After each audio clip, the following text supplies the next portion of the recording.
Ciao, davanti a me ho una Fiat 500X. In questo video ti mostrerò dove puoi trovare i numeri VIN della tua auto. All'inizio, diamo ora un'occhiata più da vicino al lato passeggero dell'auto. Solleva attentamente questa copertura e poi apri questa plastica protettiva. Qui abbiamo il primo numero VIN.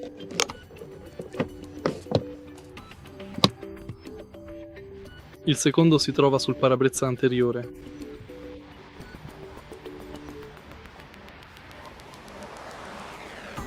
E l'ultimo si trova sul montante della porta del passeggero.